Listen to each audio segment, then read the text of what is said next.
రకరకాలుగా ఆపసోపాలు పడతా ఉన్నారు.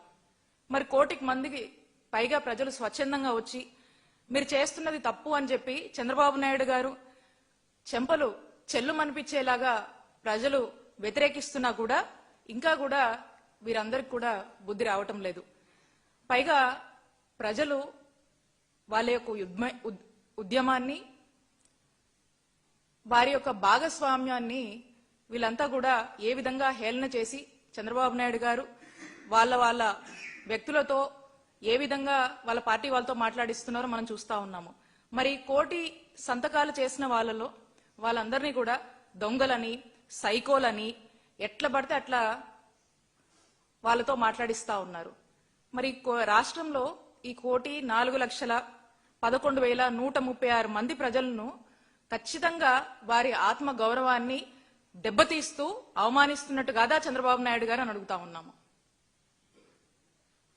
ప్రజలంటే మీకు భయం గాని వారి పట్ల కన్సర్న్ ఏమాత్రం కూడా లేదని చెప్పేసి మాకు స్పష్టంగా అర్థమైంది.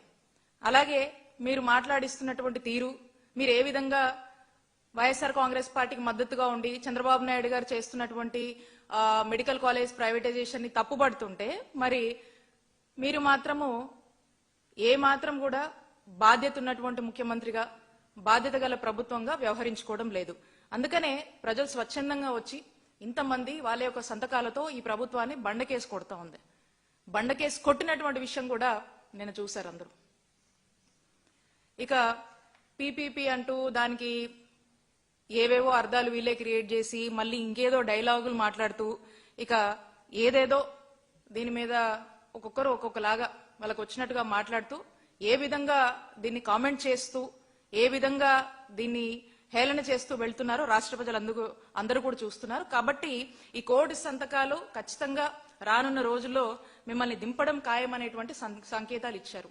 మరి ఇవే సంకేతాలని ప్రజల యొక్క ఆవేదనని నిన్న మా నాయకుడు జగన్మోహన్ రెడ్డి గారు రాష్ట్ర వ్యాప్తంగా చేపట్టినటువంటి కోటి సంతకాల సేకరణ కార్యక్రమంలో భాగంగా ఆ సంతకాలు వచ్చినటువంటి సంతకాలన్నిటి ఆ పత్రాలు ఏవైతే ఉన్నాయో ఇక్కడ కేంద్ర కార్యాలయంలో ఇక్కడ నుంచి ఫ్లాగ్ ఆఫ్ చేసి జగన్ గారు వాటన్నిటినీ కూడా గవర్నర్ ఆఫీస్ కి పంపించడం జరిగింది. ఆ తర్వాత మా నాయకుడు జగన్మోహన్ రెడ్డి గారు ఈ రాష్ట్రంలో రాష్ట్ర ప్రజల యొక్క ఆవేదనని ఈ మెడికల్ కాలేజ్ ప్రైవేటైజేషన్ ఏదైతే చంద్రబాబు నాయుడు గారు చేస్తున్నారో రాష్ట్ర ప్రజలు తీవ్రంగా దీన్ని వ్యతిరేకిస్తున్నారని, ఇది రాష్ట్ర ప్రజల ఆలోచనకు రాష్ట్ర ప్రజల ఆరోగ్య భద్రతకు పూర్తిగా వ్యతిరేకంగా చంద్రబాబు నాయుడు గారి ప్రభుత్వం అడుగులు వేస్తుందని, మరి మేము మా హయాంలో జగన్మోహన్ రెడ్డి గారి హయాంలో 17 గవర్నమెంట్ మెడికల్ కాలేజ్ తీసుకురావాలనేటువంటి ఉద్దేశంతో ఏ విధంగా మేము అడుగులు ముందుకు వేసి ఒక 7 మేము తీసుకొచ్చి అందులో ఒక 5 ప్రారంభించాము. ఇంకా మిగతావి కొన్ని కంప్లీట్ అయినవి, కొన్ని కంప్లీట్ కానటువంటి ఆ 10 కాలేజీలను పీపీపీ అని ముసిగేసి ప్రైవేటైజేషన్ అని చెప్పి ఏ విధంగా చంద్రబాబు నాయుడు గారు ఈ కాలేజీలని ప్రైవేటైజేషన్ పేరుతో అమ్ముకుంటున్నారో, ఒక స్కామ్ చేస్తున్నారనేటువంటి విషయాలన్నీ కూడా గవర్నర్ గారితో మా నాయకుడు జగన్మోహన్ రెడ్డి గారు చెప్పడము అండ్ ఈ కోటి సంతకాల సేకరణ రాష్ట్ర వ్యాప్తంగా 175 నియోజకవర్గాల్లో ఏ విధంగా దీన్ని చేపట్టాము, ప్రజలు స్వచ్ఛందంగా ఎలా వచ్చి ఈ కార్యక్రమంలో భాగమయ్యారు, చంద్రబాబు నాయుడు గారు తీసుకున్నటువంటి మెడికల్ కాలేజ్ ప్రైవేటైజేషన్ నిర్ణయాన్ని తిరస్కరిస్తూ వ్యతిరేకిస్తూ ఇది ఇంత దుర్మార్గమైనటువంటి నిర్ణయం అని చెప్పి ప్రజలు స్వచ్ఛందంగా వచ్చి సంతకాలు చేసినటువంటి తీరుని అన్ని కూడా గవర్నర్ గారికి ఎక్స్ప్లెయిన్ చేయడం జరిగింది. ఆ గవర్నర్ గారు కూడా ఈ రాష్ట్ర ప్రజల పట్ల వాళ్ళు పడుతున్నటువంటి ఇబ్బందుల పట్ల జగన్మోహన్ రెడ్డి గారు ఇచ్చినటువంటి వివరణతో వారు కూడా అవన్నీ విని వారు కూడా చాలా సానుకూలంగా స్పందించారు. ఈ ఫండమెంటల్ రైట్ ని ఈ రోజు కాపాడాల్సినటువంటి ప్రభుత్వమే, కాపాడాల్సినటువంటి ముఖ్యమంత్రి గారే మరి ఈ రోజున బోడిగుంకి మోకాలకి ముడిపెడుతున్నారు. ప్రజాస్వామ్యంలో ఈ ప్రజలు ప్రభుత్వాలను ఎన్నుకుంటారు. ఎన్నుకొని అధికారంలోకి వచ్చినటువంటి ఈ పాలకులంతా కూడా ప్రజల యొక్క కనీస అవసరాలు విద్య, వైద్యం, లా అండ్ ఆర్డర్ మెయింటైన్ చేయడం ఇవన్నీ కూడా మినిమం బేసిక్ థింగ్స్ ఈ ప్రభుత్వం కాపాడాల్సినవి.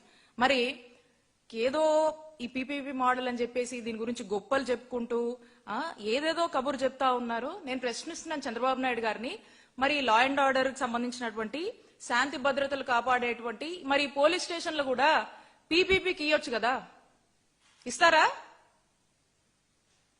హాస్పిటల్స్ ని ఇప్పుడు ఈ మెడికల్ కాలేజ్ ని వీటిని ఇస్తున్నారు కదా, ఇవ్వాలని ఆలోచన చేస్తున్నారు కదా. మరి లా అండ్ ఆర్డర్ కూడా కీలకమే. మరి ఆ పోలీస్ స్టేషన్లు కూడా పీపీపీ మోడల్లో ఇస్తారా? మరి చంద్రబాబు నాయుడు గారు చెప్పండి.